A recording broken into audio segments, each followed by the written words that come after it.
The snow swallowed her footsteps before they could leave a trail. Her breath came in ragged gasps, hot against the freezing air.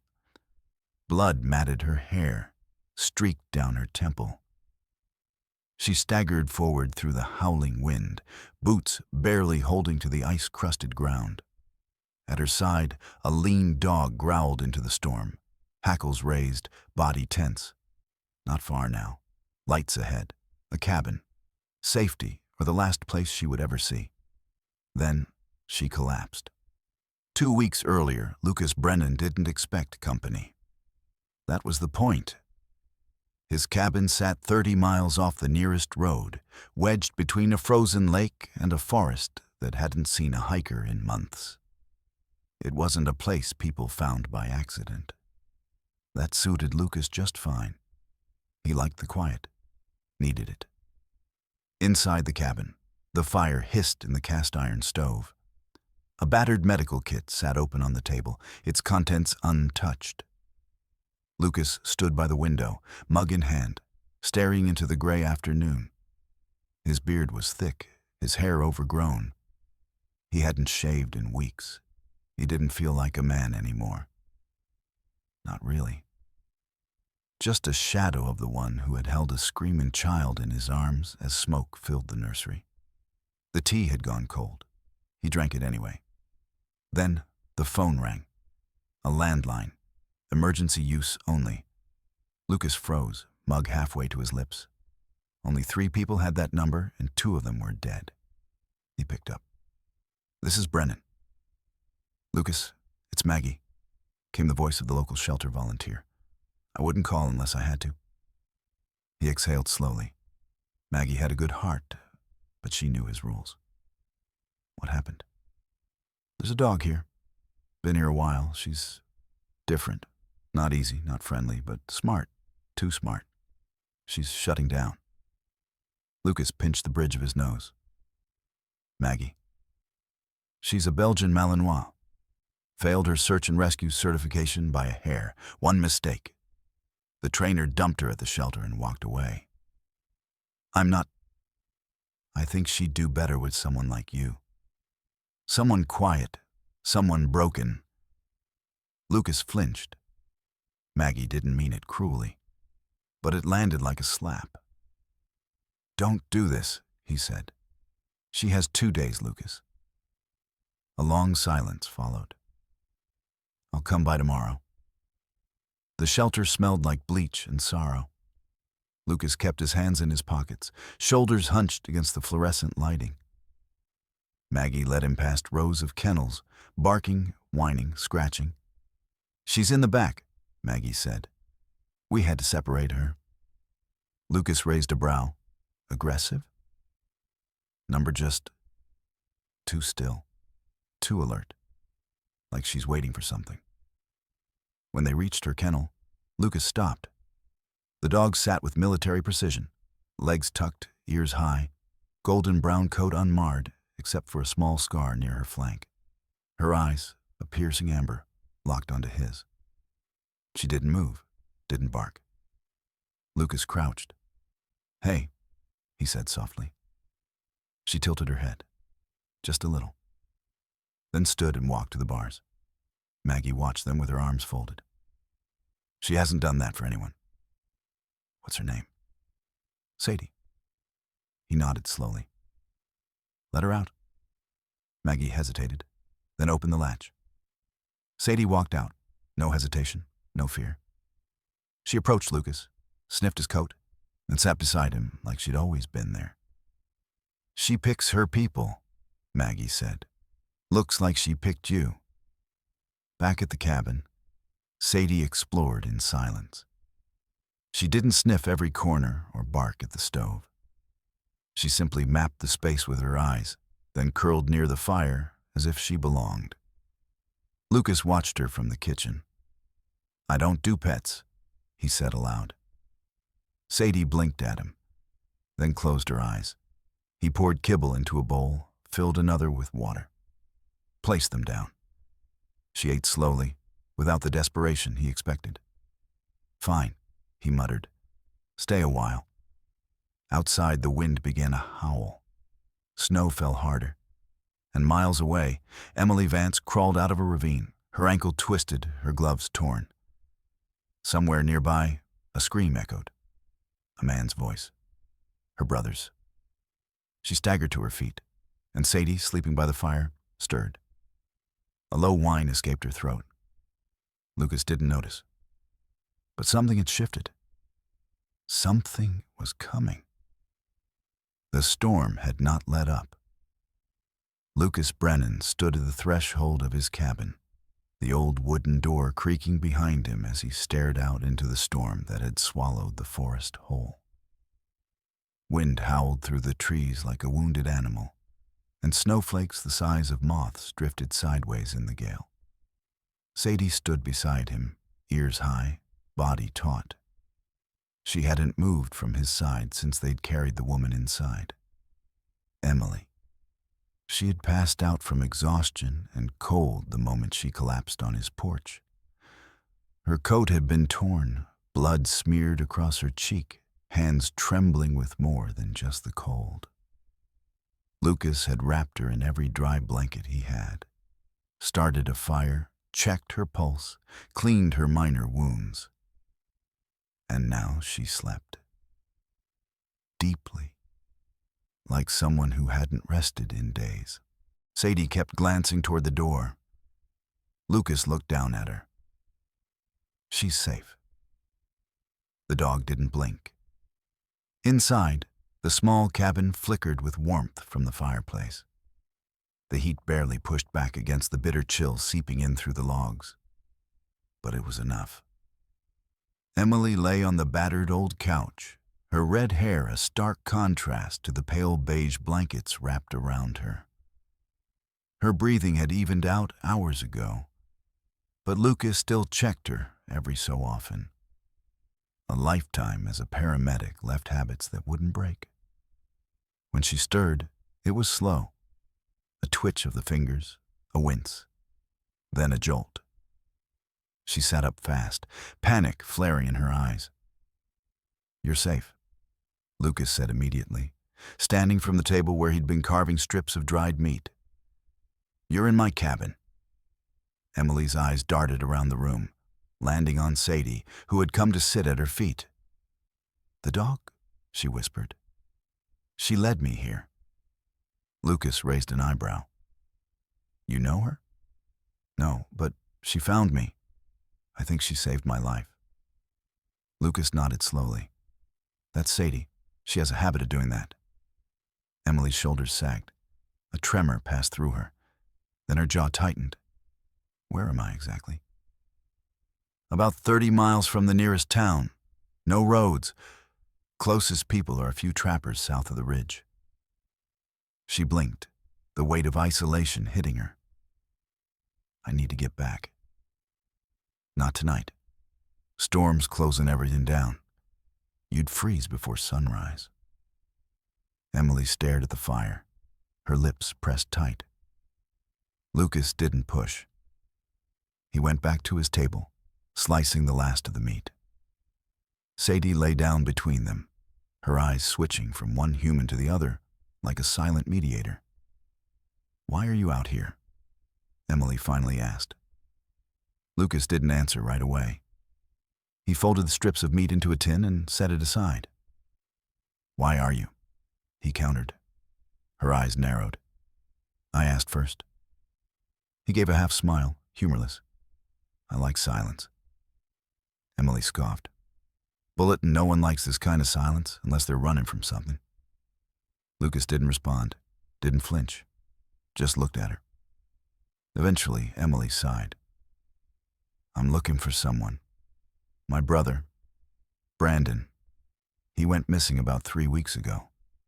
Said he was coming up here for a story, something about corruption in local enforcement, illegal hunting rings." Lucas frowned. "That kind of story gets people killed." "I know," Emily said, "which is why I followed him, and why I almost died in the woods." Sadie shifted. Emily leaned forward, brushing her hair behind her ears. "I tracked his last GPS ping to about 5 miles east of here. I found his bag and blood in the snow, but no sign of him, until she found me. She reached down to pet Sadie, who licked her hand gently. Lucas exhaled through his nose. What's your plan then? Storm's not ending for another day or two. My plan is to stay alive, then find my brother. Lucas watched her for a moment. You'll need gear, food, and someone who knows the woods. You volunteering? He didn't answer. Instead, he rose and walked to a closet, pulling out an old army duffel. From it, he removed a first aid kit, a flare gun, and a map wrapped in plastic. Emily stood and approached, the firelight illuminating the bruises under her eyes. She moved like someone who hadn't rested in weeks, yet her spine was straight. Lucas pointed to a spot on the map. That's where you found the bag? She nodded. Near this ravine. He nodded.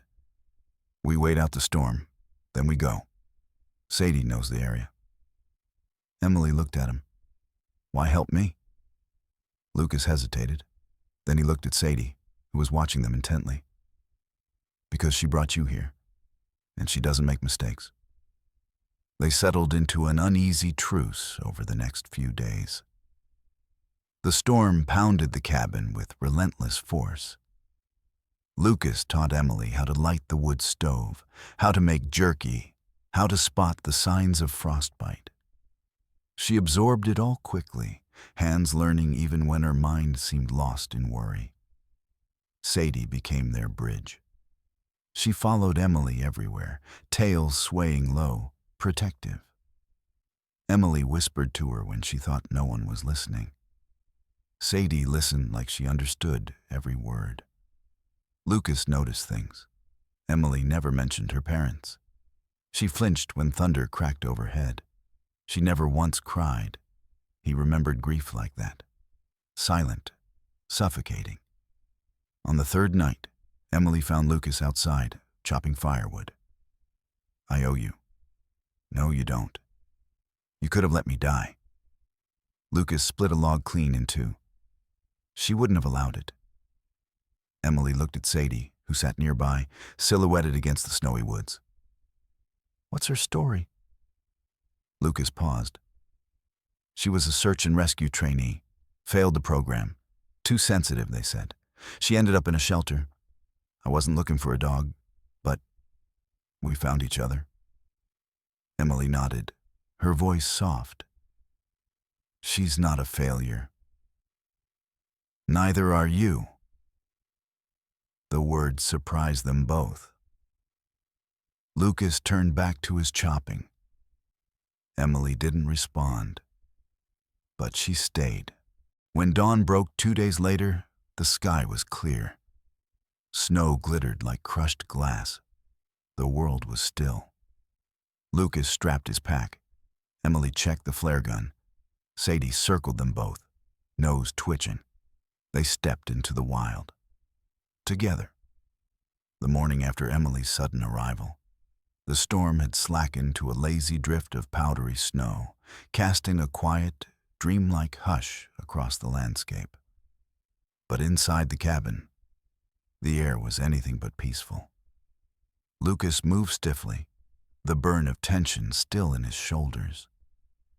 He stirred the fire with a poker, watching it crackle to life with an intensity that suggested he wished it could burn away more than just the chill. Emily sat at the edge of the couch. Sadie sprawled protectively across her boots. She looked better than she had last night. A little color returned to her cheeks, and her eyes, though shadowed, had lost the haunted glassiness. You don't have to keep looking at me like I brought a curse in with the snow, she said. Lucas glanced at her. You brought questions, and trouble usually follows questions. She bristled. My brother is missing. I didn't walk into your private kingdom out of curiosity. Sadie lifted her head, ears twitching at Emily's raised tone, but didn't move. Lucas sighed, pushing himself away from the hearth. And I told you last night, people get lost in these woods. That doesn't mean they're all part of some dark mystery. Sometimes people just don't make it back. Emily stood, her fists clenched.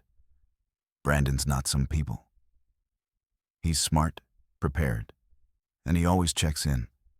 He disappeared out here, and someone knows why. Maybe it was an accident, maybe not. But something happened. Lucas didn't flinch under her fire. He crossed his arms. And you think what?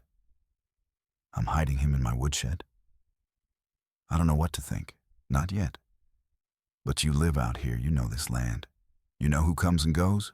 You could help. Silence stretched, thick with pride and pain. Sadie gave a low chuff, nudging Emily's knee with her nose. Lucas looked down at the dog. She doesn't usually take to strangers. Guess she has a good nose for truth. That earned the ghost of a smirk from Lucas. Maybe. Or maybe she just knows who needs help. They spent the next hour in uneasy company. Lucas brewed tea on the stove, his movements quiet and deliberate. Emily ate a leftover protein bar from her pack, carefully not commenting on the rustic simplicity of the place. Lucas finally broke the silence. You said he vanished near the border trail? That's east of here. Rough terrain, plenty of crevasses, wolves. I wouldn't go alone. Emily looked up. I wasn't planning to. I was going to file a request with the ranger station for assistance, but they blew me off. Lucas frowned. Who did you speak to? Officer Ramirez. Tall, built like a linebacker. Too polite, if that makes sense. Lucas nodded slowly. Theo. He's not the worst. But if he told you to let it go? Emily leaned forward. Then maybe there's something he doesn't want found. Lucas met her eyes. That, or he just doesn't want another lost hiker to worry about. Emily rose and paced, the firelight dancing across her expression. I can feel it, Lucas. Something is wrong. I found Brandon's compass near a ravine. It was snapped clean, like someone stepped on it. There were boot prints, but snow was already filling them in. And then I found a half-burned page from his field journal. It mentioned hearing engines in the forest. At night. Lucas's brows furrowed. There shouldn't be any vehicles out there. Snow machines, maybe. But there's no road. Exactly. Sadie stood up now, her body alert. She padded to the cabin door and stared at it. Emily looked at Lucas. She hears something. Lucas crossed to the window, peering out into the trees. The wind had picked up again, whispering through the pines like a warning. You really think something's happening out there? Emily nodded. And I think Sadie does too. Lucas didn't answer for a long time. Then he moved to a corner of the room and opened an old chest. From it, he pulled out snow gear, spare gloves, boots, a heavy parka. He tossed them toward Emily. Storm's letting up. We'll check the trail after breakfast. Emily blinked. You're coming? Lucas shrugged. If something's wrong out there, I'd rather find it before it finds us. Sadie wagged her tail once, as if in agreement, then went back to the door, ready. Emily pulled on the gear, trying to hide her relief. Outside, the world looked peaceful. But between the trees, secrets waited. Lucas had spent years avoiding them. Now, thanks to Sadie and a stranger with too much fire in her eyes, he was going back into the storm. The storm came like a beast unchained. One moment, the world was a still canvas of pale sky and frost-rimmed trees. The next, the winds howled through the Alaskan wilderness, thrashing branches and swallowing the trails in white. Snow came in hard, sideways sheets. Visibility dropped to mere feet Everything that had seemed certain. The path, the markers, the direction. They vanished in the blur of biting wind. Lucas yanked his scarf tighter around his face and leaned into the gale. Behind him, Emily stumbled, but kept pace. Sadie trotted ahead. Her ears flattened, her body low to the ground, moving like a ghost through the storm. "We have to find shelter," Lucas shouted over the wind, grabbing Emily's arm. She nodded, her hair slick with snow, cheeks raw with cold. Sadie suddenly veered off the trail, tail high, her bark lost to the wind, but her urgency clear. They followed without question. Minutes passed. Long, brutal minutes of trudging through thigh-high drifts, hands numbed even through gloves, lungs burning from the cold. Then, finally, Sadie led them beneath a dense thicket of pine trees. The wind softened. The snow didn't bite so sharply here. In the center, hidden beneath low branches and a curtain of icy moss, sat the mouth of a shallow cave. Lucas ducked in first, sweeping snow off the ground with a branch. Emily followed, and Sadie padded in last, shaking herself vigorously, showering the small space with clumps of snow. Inside, the silence was almost sacred. Lucas pulled a small emergency blanket from his pack, wrapping it around Emily as she crouched beside him, shivering. Sadie lay close to them, pressing her warm body against their legs. "We can wait this out," Lucas murmured. "Storms like this don't last more than a few hours." Emily looked at him, her eyes bright with something more than cold. "You've done this before." He didn't answer right away. His gaze drifted toward the flickering light of the small lantern he'd lit. "I used to think I could prepare for anything. As a paramedic, you plan for the worst. But life doesn't always give you a warning." Sadie rested her chin on Lucas's knee, eyes watching him quietly. Emily studied him, sensing the weight of his words. "She found us a cave," Emily said, changing the subject but not the tone. "It's not just instinct, that's training." Lucas nodded. "She was a SAR dog, failed her final exam. Too independent, they said." Emily looked down at Sadie and smiled faintly. "I think her independence might save us." For a while the storm raged outside, but within the cave, warmth built slowly. Conversation gave way to silence. Then came the sound, soft, barely audible over the wind. A crunch, a step. Sadie's ears perked. She stood, tail stiff. Lucas turned off the lantern. Total darkness swallowed them. Another crunch. Then a voice, muffled but near. "You sure they came this way?" Emily froze. That voice, low, gruff, unfamiliar. Lucas pressed a finger to her lips, signaling silence. Sadie remained motionless, watching the cave entrance with laser focus. "Tracks led up the hill." Another voice answered, closer now. "Could be they took shelter." The men were poachers, or worse. Lucas's mind raced. If they were found, if those men discovered them here. Sadie moved. Quiet as snowfall, she edged toward the mouth of the cave. Lucas reached for her, but she was gone, into the blizzard. Outside, the voices grew louder. Footsteps shuffled.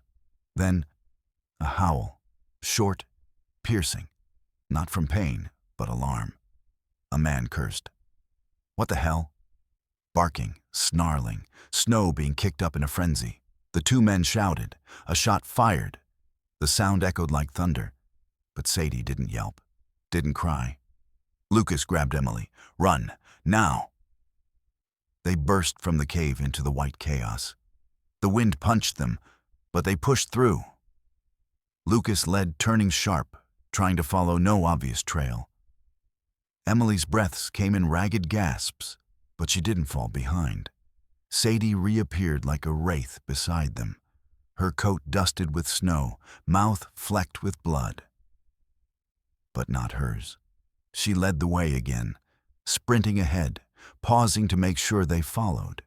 They ran until the wind died, until trees grew thick and familiar again. Finally, Lucas recognized a landmark, a bent spruce, a jagged rock. They were near a ranger shelter. The cabin was locked, but Lucas had a key. Years ago, he'd helped build this back up for emergencies. Inside, they slammed the door shut, bolted it, and collapsed. Sadie sat at the door, still alert. Emily gasped. "You think they'll follow?" "Not tonight," Lucas replied, heart still racing. Sadie made sure of that.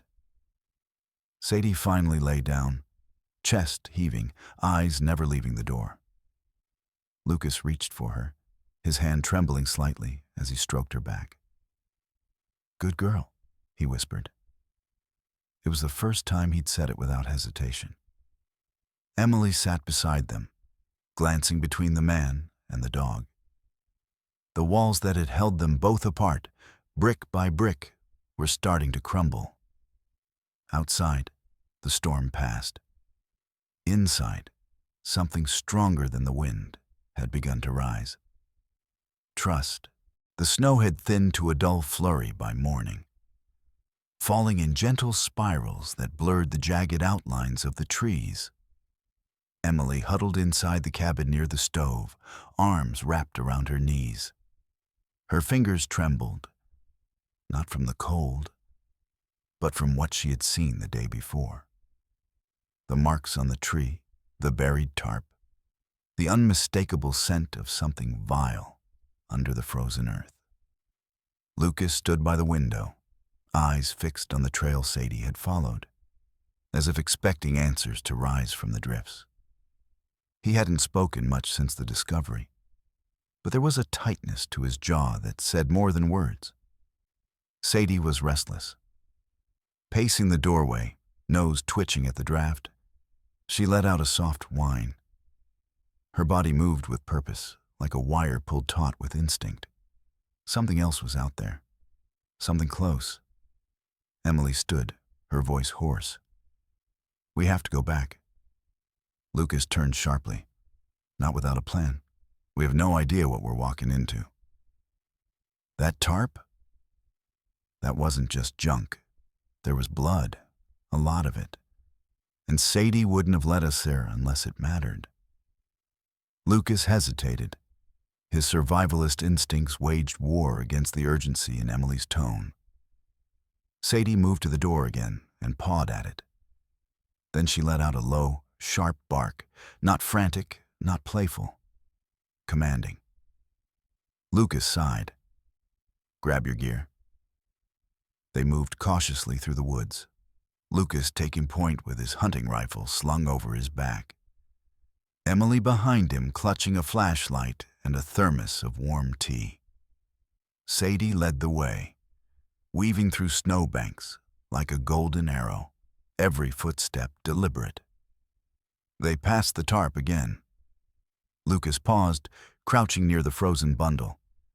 The wind carried a sickly sweet scent. He didn't uncover it. He didn't need to. Sadie, however, didn't stop. She darted ahead, ears perked, breath steaming in bursts. After nearly half a mile, she slowed and angled left. There was a narrow trail, almost invisible, half covered by fallen branches and wind-blown snow, a place easily missed by the untrained eye. Lucas frowned. That path wasn't here last week. Or it was covered on purpose, Emily said grimly. They followed it. The forest thickened, growing darker. Even the birds had gone quiet. Minutes stretched. Then Sadie froze. A clearing. It held the skeletal remains of what once had been a mining operation. A weathered shack stood at the edge, its roof sunken and moss-covered. A warning sign hung askew on a nearby pole. Danger. Do not enter. Sadie growled low in her throat. Lucas stepped ahead. The snow here was uneven, tamped down by something, recent foot traffic. Emily whispered, Is this where they took Brandon?" Lucas said nothing. He raised a hand and gestured for silence. Sadie crept beside him, her entire body tense. Then she moved toward the shack. Inside, dust and rot filled the air. But there was something else. A hollow thud beneath the floor. "It's empty underneath," Lucas murmured. Sadie began pawing at the far corner. The boards were loose. Lucas knelt, pried one up. Beneath it, a steel hatch embedded in concrete. He wiped snow away to reveal a keypad lock. Emily's breath hitched. Who builds something like this out here? Someone who doesn't want it found. Lucas examined the keypad. Old model, standard 6-digit entry. He shook his head. "We're not getting through this today." Emily crouched beside him. "Try his birthday, Brandon's 071392. Lucas typed it in. A beep, a green light, click. The hatch creaked open, revealing a steep stairwell that disappeared into darkness. Sadie didn't hesitate. She went first. The air grew colder as they descended. Emily's flashlight flickered over cracked stone walls and exposed pipes. The stairwell ended in a long, dim hallway, reinforced with old timber. Faint noises filtered through the silence. A hum of machinery, the drip of water. And then, a voice. Faint, hoarse. "Hello?" Emily froze. "Brandon?" She ran forward, but Lucas grabbed her arm. "Wait, could be a trap." Sadie barked once, then bolted. Her nails scraped over the cement as she turned sharply left and disappeared through an open doorway. Emily broke free, heart pounding. She followed. The room was small, dimly lit by a single bulb hanging from a wire. In the corner, chained to the wall, was a gaunt figure barely recognizable as Brandon Vance. Emily fell to her knees beside him. "Oh my God, Brandon, it's me. It's Em." He blinked slowly, his lips cracked into the faintest of smiles. "Took you long enough." Sadie whimpered and pressed her head to his knee. Lucas entered, face grim. "We need to get him out now." But then came footsteps, not theirs. Lucas turned off his flashlight. Sadie stilled. The room sank into half-darkness. Voices, 2 men. One of them, low, gravelly, was familiar. "Told you to check the perimeter, Ramirez. We can't risk another escape." Emily stiffened. Lucas's mouth thinned. "Officer Theo Ramirez." "Betrayer." Lucas pressed his finger to his lips and motioned to the far side of the room, where another door led to a back hall. They slipped through it, Brandon supported between them. Sadie lingered, eyes fixed on the hallway. She growled.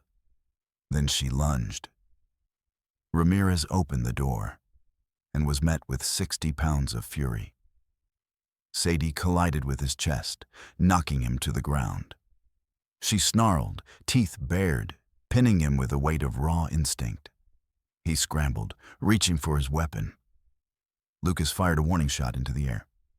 "Don't." Ramirez froze. The other man raised his hands. He was tall, scarred, eyes like a predator. "Ethan Pike." Emily stared. "That's him. He's the one who took Brandon." Ethan smiled, slow and venomous. "He wandered where he shouldn't. You all did." Lucas stepped forward, gun steady. "Back away, now." Sadie growled deeper, a rumble from her core. Ramirez hissed, "You don't know who you're messing with." "Neither do you," Lucas said coldly. Sirens wailed in the distance. "I called in reinforcements," Emily lied. "They'll be here any minute." Pike narrowed his eyes. Lucas leaned in slightly. "Leave, or this gets ugly." Ramirez broke first. He shoved Pike back. They disappeared down the hall. Sadie didn't move until their footsteps were gone. Then she returned to Brandon and licked his cheek. Later, as dawn broke over the mountains, Emily sat beside her brother in the back of Lucas's snow-covered truck. Brandon dozed, wrapped in blankets, his breathing shallow but steady. Lucas leaned against the hood, Sadie beside him. "You saved them," he murmured, scratching behind her ears. Sadie thumped her tail once, but her eyes remained fixed on the horizon, because it wasn't over yet. Not entirely. The silence after escape was short-lived. The snow had turned heavier again, blanketing the trail behind them, swallowing their tracks in minutes. The truck's wheels spun once before finding grip. Brandon moaned faintly in the back as Emily tried to keep him warm. Sadie sat beside him, her body curled protectively, but her ears never stopped twitching. Lucas gripped the wheel, his knuckles white. "We won't make it far in this storm. They'll catch up." "They know these woods better than we do," Emily said, voice tight with panic. Lucas nodded. "Then we need a place to turn the odds." He made a sharp turn, steering off the main path onto an older logging road, one he'd used for hunting seasons ago. Deep woods, narrow canyons, and natural cover. A place where Sadie's instincts and Lucas's training might just give them a chance. They abandoned the truck at a rocky incline. Lucas slung his rifle and lifted Brandon onto his shoulders. Emily followed close behind, flashlight off, guided only by memory and moonlight. Sadie led them without hesitation, until she stopped dead in her tracks, growling. She turned, back arched, teeth bared. A flash of movement behind them, shadows among the trees. A shot cracked through the night. Lucas ducked and rolled behind a fallen log. Emily dragged Brandon into cover. Another shot rang out, hitting bark inches from her head. "Split up," Lucas shouted. "They're trying to corral us." Sadie didn't wait for instruction. She darted left, using the trees for cover, weaving fast and low. From the darkness, a voice taunted, "You can't hide forever, Brennan. You should have stayed buried like your past." "Pike." Lucas gritted his teeth, then handed Emily the rifle. "Stay with Brandon. If you hear Sadie bark twice, run. Head for the riverbank." "What about you?" He didn't answer. Lucas doubled back through the trees, using old firefighter search tactics. Zigzag, listen, breathe. The cold bit deep into his skin, but adrenaline kept him moving. Then, Sadie's bark, once, twice, a third time, louder, sharper. It wasn't the signal, it was a warning. Lucas pivoted just in time to see Pike stepping out of the woods, gun raised. "You cost me a lot, Brennan." Pike sneered. "You think anyone's gonna miss a burned-out hermit?" Lucas raised his hand slowly. "Don't do this." Behind Pike, a blur of motion. Sadie. She launched like a missile. Pike turned too late. Sadie latched onto his arm, dragging the weapon down as it fired wildly. Lucas lunged, tackling Pike into the snow. The two men struggled, grappling, fists flying. Sadie snarled, circling. Pike broke free and pulled a knife. Lucas blocked the strike with his forearm. Pain flared hot. Then Sadie struck again, this time biting deep into Pike's thigh. He screamed. From the ridge, Emily's voice rang out. "Lucas, duck!" Lucas dropped. A rifle crack echoed. Pike collapsed, groaning. Ramirez emerged from the woods behind, gun lowered, breathing hard. His face was pale. You're not one of them anymore?" Lucas asked, shocked. Ramirez shook his head. "I made a deal I couldn't keep. I'm ending it." He walked past them and cuffed Pike's hands behind his back. Sadie didn't move. She stood between Lucas and the downed poacher, hackles still raised. By morning, emergency crews had reached the ridge. Brandon was airlifted to a nearby town for treatment. Emily refused to leave his side. Lucas stood apart, his bandaged arm in a sling, watching as authorities secured the hidden base. Officers carried out evidence boxes, weapons, and frightened survivors. Sadie sat by his leg, dirt and blood crusting her fur. A reporter approached Lucas. "That dog, she's the one who found them?" Lucas nodded. "She's the one who saved us all." Later, back at the cabin, Emily hugged him tightly. "You didn't just rescue my brother. You gave me a family back." Lucas smiled faintly. "You did the same for me." She crouched and scratched Sadie behind the ears. "What about her?" Lucas looked down at the dog. "She was always meant to be a rescuer. She just needed someone to believe in her." Sadie rested her head on his foot. The storm outside had passed, but something far heavier had lifted with it. For the first time in years, Lucas Brennan felt the warmth of morning light and the presence of hope. The first light of dawn streamed through the cabin windows, pale and soft against the cold. The storm had passed, but the landscape remained a frozen wilderness, a world untouched and waiting. Yet, inside the cabin, a warmth lingered, a sense of peace, fragile yet undeniable. Lucas sat by the hearth, nursing a mug of coffee, his arm still wrapped in a sling. His eyes, usually distant and weary, held something more now, something alive. Sadie lay at his feet, her head resting on his boot, her golden eyes steady, unblinking, watching the horizon. There was no longer any fear in her gaze. She had found her purpose. Emily had left early, taking Brandon to the local hospital for a full checkup. Her brother was weak, but he was alive. And that was more than any of them could have hoped for. She had promised to return once he was stable. Sadie's ears twitched, and Lucas looked up, following her line of sight toward the door. It was a small, almost imperceptible movement, but it was enough. "Sadie?" Lucas asked quietly, though he knew the dog could hear him perfectly. Sadie raised her head, ears perked. She let out a soft whine, then padded slowly to the door, nose sniffing the air. Her tail swayed lazily, the same quiet determination still threading through her actions. Lucas stood slowly, stretching his stiff muscles. It wasn't often that he allowed himself to hope, but something had shifted inside him these past few days.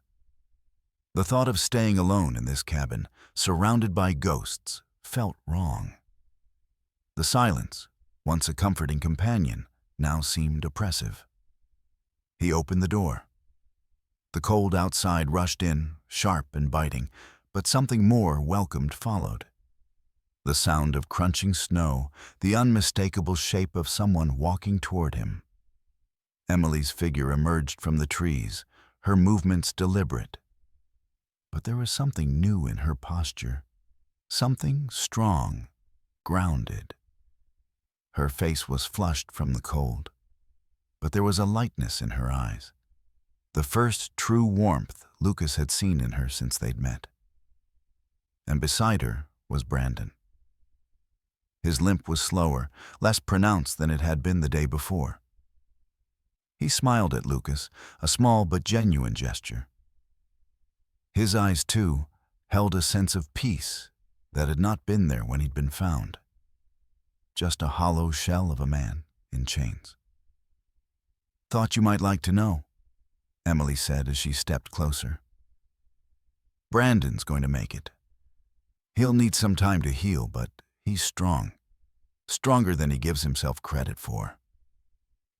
Lucas nodded, the weight on his chest lifting just a little more. "And Sadie?" Emily's voice faltered, looking down at the dog who had been the silent hero in their story. "I think she's a lot more than just a dog." Lucas smiled and crouched, patting the dog's side gently. Sadie thumped her tail twice, but her gaze never wavered. She had done more than save them. She had transformed their lives. She had been the one who led them through darkness, guiding them to places they never would have dared to go alone. "Yeah," Lucas said softly, his voice full of something unspoken.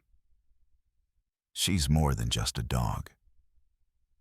Brandon shuffled toward the door, eyes heavy with exhaustion but filled with gratitude. "I think I owe her my life." Lucas chuckled, a quiet sound that seemed foreign after so many months of silence. "We all do." Emily stepped forward, looking at him with a mixture of respect and something deeper, something almost tender. "Lucas, we didn't thank you properly. You didn't just save Brandon. You saved all of us. You gave us back a family." He didn't know what to say to that. Instead, he glanced down at Sadie, his gaze lingering on her. "No," he said, shaking his head slightly. "We gave each other something. A second chance. A new beginning." Sadie stood and walked to Emily, who bent to scratch behind her ears. The dog leaned into the touch, the two women now sharing an unspoken bond. A bond forged in the fires of survival and healing. Lucas stepped outside and breathed in the frigid air. The world seemed different somehow.